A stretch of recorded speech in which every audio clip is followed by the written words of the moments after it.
হাজারো ব্যথা বেদনার পরে ফিরে আসনি তুমি আপন ঘরে। হাজারো ব্যথা বেদনার পরে ফিরে আসনি তুমি আপন ঘরে। দিনের আলো তুমি ছড়িয়ে দিতে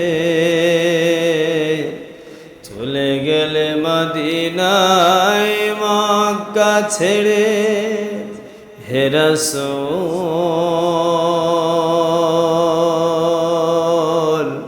তোমাকে ভুলি আমি কেমন করে। হে রাসূল তোমাকে ভুলি আমি কেমন করে।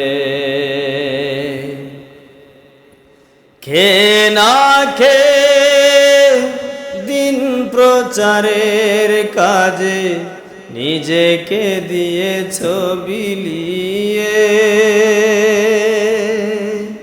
তায়েফের কাফেরেরা চিনল না সে আলো।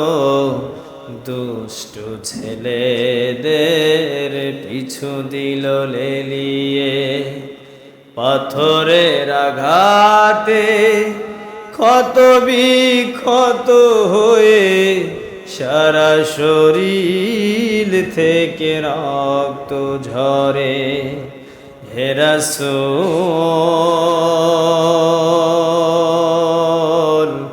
তোমাকে ভুলি আমি কেমন করে। হে রাসূল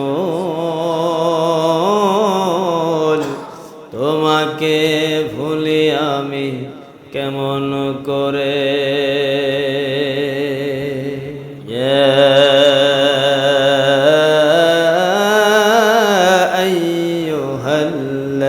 আইয়ুহাল্লাযীনা আমানু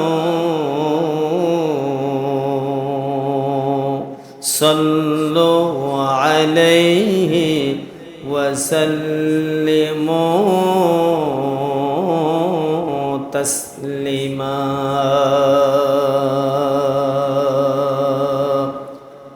وقال تعالى في شان حبيبه رسول الله صلى الله عليه وسلم أبو سعيد الخدري رضي الله تعالى قال قال رسول الله صلى الله عليه وسلم يا أيها الذين آمنوا صلوا عليه وسلموا تسليما.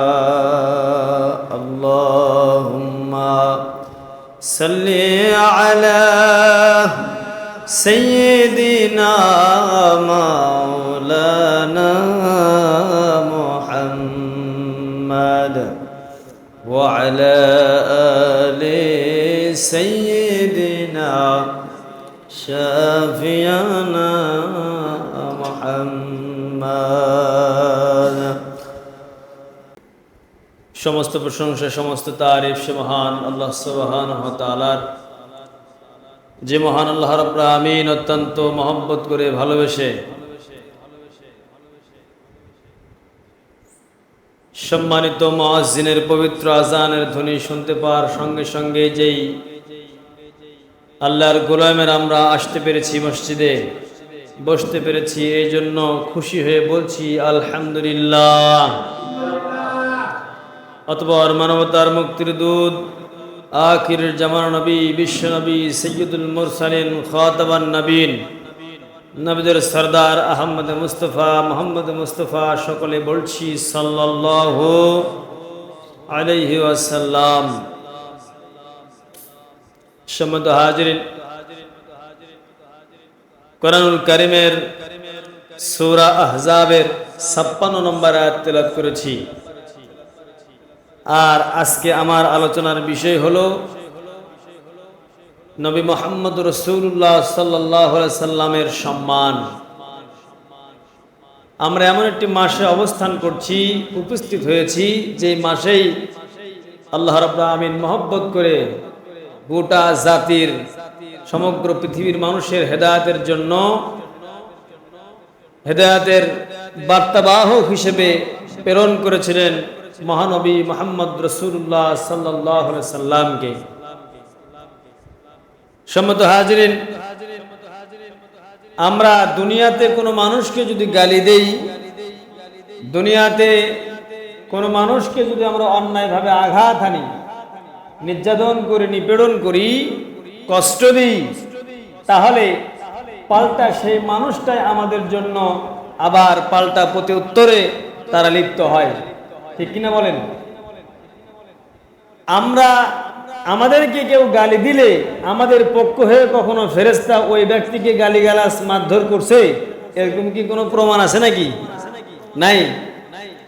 আমাদেরকে কেউ অন্যায়ভাবে আঘাত আনলে ফেরেশতারা আমাদের পক্ষ নিয়ে ওই ব্যক্তিকে কে মারছে, এরকম কোনো প্রমাণ আছে? নাই। গালিগালাজ করলে পাল্টা প্রতি উত্তর করে গালিগালাজ করছে, এরকমও কোনো নজির নাই। সম্মানিত হাজিরিন, সম্মানিত ভাইরা আমার, অথচ আমার আপনার নবী, তাম পৃথিবীর নবী, 18,000 মাখলুকাতের নবী, শুধু তাদের নয়, নবীদেরও নবী, সেই নবীকে গালি দিলে স্বয়ং আল্লাহ রাব্বুল আমিন সেই ব্যক্তির ব্যাপারে আল্লাহ রাব্বুল আমিন গজব এবং আযাবের দুঃসংবাদ দিয়েছেন। যারা বলেন ঠিক না ঠিক? কিন্তু কিছু সংখ্যক মানুষ আছে যারা না বুঝে, না খেয়াল করে তারা রাসূলুল্লাহ সাল্লাল্লাহু আলাইহি সাল্লামকে অখাত্তক ভাষায় গালিগালাজ করে কিনা? এরকম নাস্তিক পৃথিবীর জমিনে নাই, রাসূলকে গালি দেয়। সম্মানিত ভাইরা আমার, আল্লাহর নবীকে গালি দেওয়ার জন্য, ফাহেসা কথা বলার জন্য, উল্টাপাল্টা মন্তব্য করার জন্য যেই ব্যক্তিকে সর্বপ্রথম আল্লাহ রাব্বুল আমিন গজব প্রদানের কথা বলেছিলেন, সেই ব্যক্তির নাম হলো মিস্টার আবুল আহাব। নাম কি বললাম? আবুল আহাব। কুরআনুল কারীমের সূরাতুল লাহাবের প্রথম নম্বর আয়াতে আল্লাহ রাব্বুল আলামিন বলছেন যে তাব্বাত ইয়াদা আবি লাহাবি ওয়া তাব, ধ্বংস হোক আবুল আহাবের দুটি হাত। কেন? সেই আবুল আহাব রাসূলুল্লাহ সাল্লাল্লাহু আলাইহি সাল্লামকে গালি দিয়েছিলেন, এমন এমন কাজ করেছিলেন।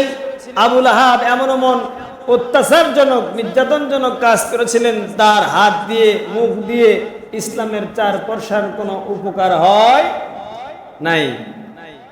সম্মানিত ভাইরা আমার, যুগে যুগে যারাই ইসলাম এবং রাসূলকে, আল্লাহকে যারা গালি দিয়েছে, তাদের অধঃপতন দুনিয়াতে হয়েছে না হয় নাই? হয়েছে। অসংখ্য ইতিহাস রয়েছে।